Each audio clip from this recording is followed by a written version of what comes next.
Hey y'all, I hope you're doing well. I know it's a very funny situation right now. Well, like not funny, but strange rather. Um, and yeah, I promised that I'm gonna get you another video this month, and I'm just about making it. Just because I thought you're gonna be probably a lot more at home, and I really wanted you to get a little bit more off supporting me here on Patreon, which is of course very helpful. Every little bit counts right now. So what I want to do today is a rather short video. I was just out here um, Xing out a cooksa on an Instagram live show, and I just wanted to talk about grain orientation and grain direction a little bit.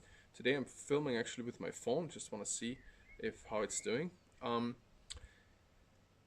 We having a different type of options when we are axing things out, and there is different grain orientations in our cooksa, in our spoons, in anything we're doing. It might be your axe handle, it doesn't really matter, it's applying everywhere. So I thought this would be a great opportunity to have a look at this grain in here. First of all, we're seeing the hardwood very easily. We're seeing the pith really easily, which is right in here. Of course, we always want to split through the pith because there's a lot of checking happening. So the question is always, where are we splitting the wood and how and what are we getting? Now I just gonna mark the growth rings here. Sorry for that. My dogs.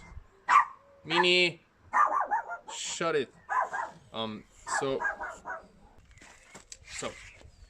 as you can see here, and I'm marking the growth rings that are really off in this piece, which gives us a great opportunity to talk about different orientations. Now, the one that we mostly know from spoons with these nice ovals in them is something like this. This would be what we call tangentially, because we're talking about a spoon or like a structure, a bowl that is touching the circle in two places, like a tangent.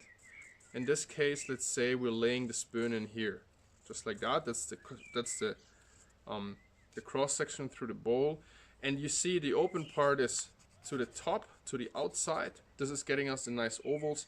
Lots of people think you have to put the spoon in here using the curvature of the wood, but that doesn't get you as nice of a grain at all. So we're starting to X from the inside the way I do it in my triple C method. This is a tangential spoon. It gets you the nice ovals. Lets you track really nicely how long or short the grain is in your bowl, so that's very useful. Now the second type of lines in a spoon that you very often see is just like longitudinal lines in your bowl. It can look very nice as well.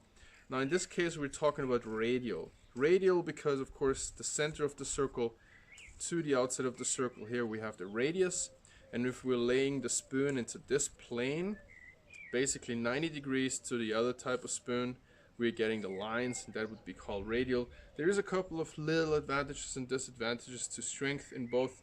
Not really though, I haven't really discovered a major difference. Shrinkage can be a little bit different because growth rings are always shrinking by contracting along themselves like that. So it can mean if they're contracting this way, of course, like to the inside of the growth ring, or like towards each other, that a bowl can become a little bit more curved. That's why I leave cherry spoons, for example, a little bit wider, because they have the tendency to just crop up like that. This is basically the two different types of spoons we can put in there. Now, depending on the size of a log, in this one here, for example, I have to split through the pith. I would probably split here so I can still have a centered hardwood in the spoons I'm putting in here. Double color here, nice dark grain center on these here. And then over here I can split it again into quarters, the little quarters here and here, and they probably gonna allow me a nice little tangential spoon as well.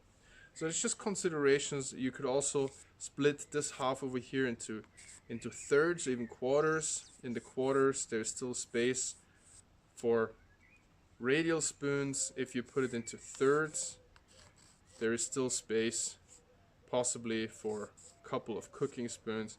So these are considerations, and whenever you lay out a piece of wood that you have, just take a marker or take a pencil and go through different ideas where you could put spoons, where the grain, how it looks like, and what you want to achieve, also how thick the piece has to be, if you want to put a little bit more or less crank in it, what type of spoon. So that's all considerations.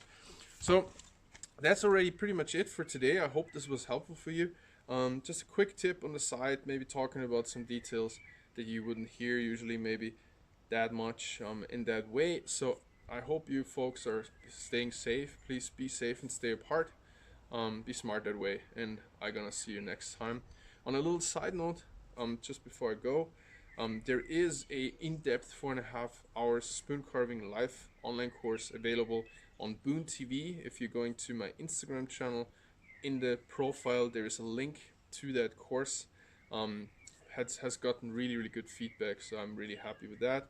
And I'm also having all the tools on my website right now, 15% off with the coupon code staying alive lowercase in one word. So thanks a bunch, be safe, I'm gonna see you next time. Cheers.